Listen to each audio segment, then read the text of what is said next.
Top 6 Unbelievable Ant Buildings. Rafts. Ants are incredibly good builders, and when they work together they can make some amazing structures. Especially the fire ants, who have the capability to construct the structure with their own bodies. These species are native to wet climates and have set up a way to survive situations in the case of thunderstorm season. As the water damages their houses, the fire ants leave their nest immediately and also band together to form a raft. In seconds, the clump will flatten and spread, so they can float for weeks without drowning the ants. They'll rise atop each other to form a solid mass around the factory stem in the shape of the Eiffel Tower, occasionally as high as 30 ants.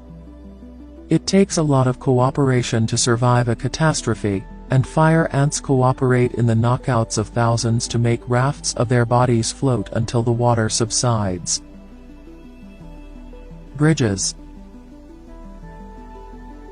Army ants form colonies of millions yet have no endless home. They march through the jungle each night in hunt of new rustling ground. As per sources, a single raid can be 20 meters wide and 100 meters long, comprising further than 200,000 ants, running at 13 centimeters per second, and gathering up to 3,000 prey objects per hour. To steal food from other insects, the army ants will make massive islands with their bodies.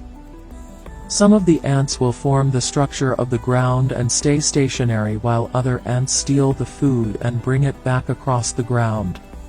Self-assembling into structures requires an extreme degree of collaboration, and unexpectedly this is achieved without any leaders or external arrangements.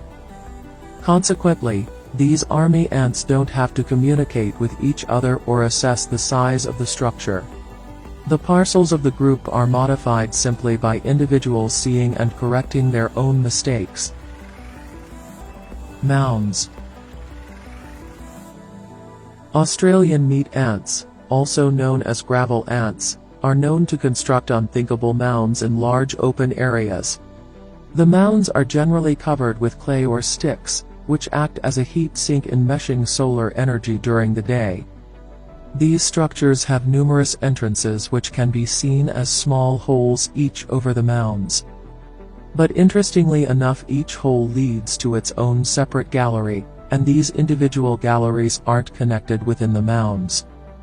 Mounds are generally located in open, unshaded areas and will dislocate nests that come shadowed by overhanging branches.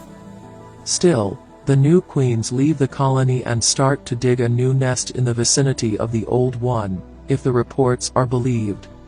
Frequently, workers from the mature colony execute the queens that dig too close to the being nest, but occasionally they help them start the new colony. Nests. Weaver ants live on trees and are known for their unique nest. Their structures are elliptical in shape, and they're erected by connecting leaves with silk produced by their larvae. The process begins with scouts heading out to find a splint or leaves that feels just the right quantum of fresh and flexible. On discovering such a splint, the scout uses a variety of chemical signals to summon its associates. Hundreds of ants soon arrive and the laborious task of construction goes into action. They instantly get the walls of their new castle ready by either cutting a large single splint into a lower foldable corridor or bringing together multiple leaves. While lower nests can be constructed with a single splint, large nests can be made up of nearly 300 leaves. Anthills.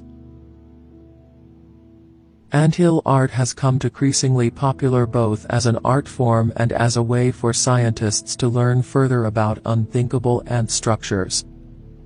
Anthills are simply piles of fine soil, beach or complexion, occasionally with pine needles. Reportedly, some species use bitsy sticks, which they mix with dirt or beach, creating a strong mound that offers protection from the rainfall.